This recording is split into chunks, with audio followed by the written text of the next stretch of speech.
Kohala, Yahweh Shem Yahshua Bashem Chakadash. Double honors to the elder apostles of Great Millstone, as well as honor to the men under the elder apostles of Great Millstone. Shalom to the elect and those who hope to be of that number. So this is a little bit on Psalms 8:3 and a few of the scriptures. Psalms 8:3, 1 through 6. This was a prayer of King David. Keep not thou silence, O power, hold not thy peace, and be not still, O power. For lo, thine enemies make a tumult, and they that hate thee have lifted up the head. They have taken crafty counsel against thy people, and consoled against thy hidden ones. They have said, Come, and let us cut them off from being a nation, that the name of Israel may be no more in remembrance. For they have consulted together with one consent. They are confederate against thee. Then it goes on to mention the nations.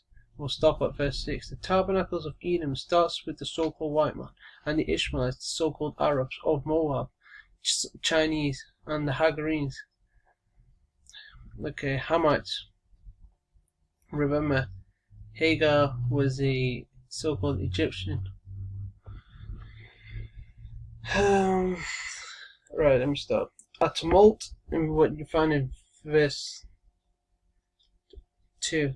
For lo, thine enemies, and enemies here talking about the other 17 nations, make a tumult. A tumult is a violent uprising.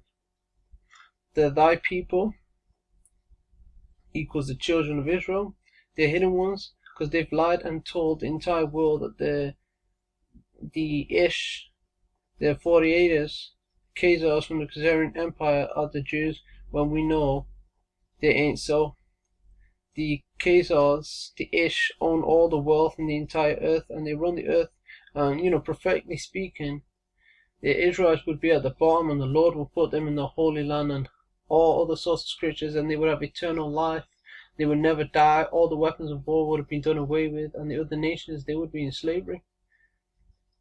The earth wouldn't be ruled in wickedness if the real Israelites, and the Holy Land, all the tribes would be back together. Where's the northern kingdom tribes? Where's the other 10 tribes? You see, all the Bible prophecies prove that they ain't. People, the scriptures tell you that Esau appointed the land to his possession in Ezekiel 36:5, and it's a cold cut. Ezekiel 36:5. Therefore thus saith the Lord Yahweh, surely in the fire of my jealousy have I spoken against the residue of the heathen, and against all Idumea. Idumea is Greek for Edom. So the Edomites, which have appointed my land, the Holy Land, into their possession with the joy of all their heart, with despiteful minds, to cast it out for a prey. Oh, by the way, Palestine is also part of the Holy Land. That doesn't belong to those Palestinians. It really belongs to the children of Israel, to cast it out for a prey. Though they thought it was theirs to take. And the scriptures tell you in Lamentations 5:2, and they fulfilled Lamentations 5:2 via the Balfour Declaration. Our inheritance is turned to strangers, our houses to aliens. Right? It's turned to these Khazars, to Ish, Amalek. But yeah, going back to Psalms 8:3.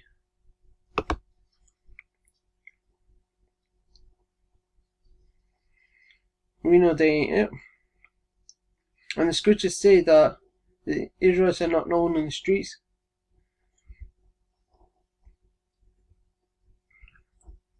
And if you notice, the other nations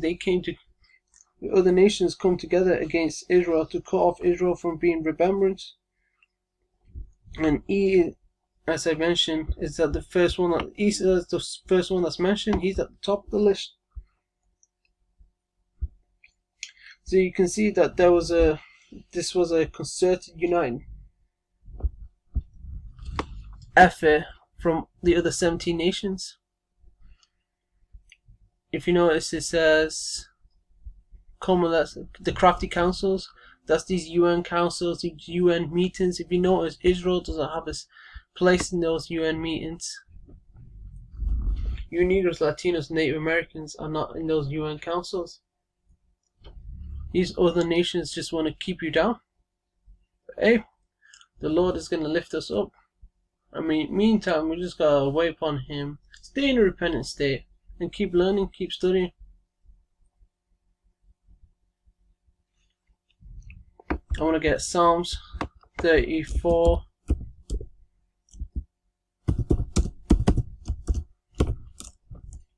Looks like it's Psalms 37, 1 through 4.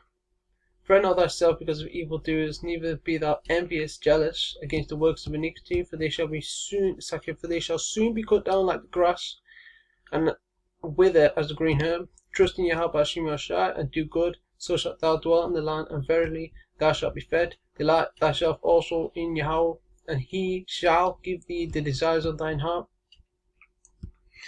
Verse 7. Rest in Yahweh, and wait patiently for Him. Fret not thyself because of him who prospereth in his way, but because of the man who bringeth wicked devices to pass. And who is the man that bringeth wicked devices to pass?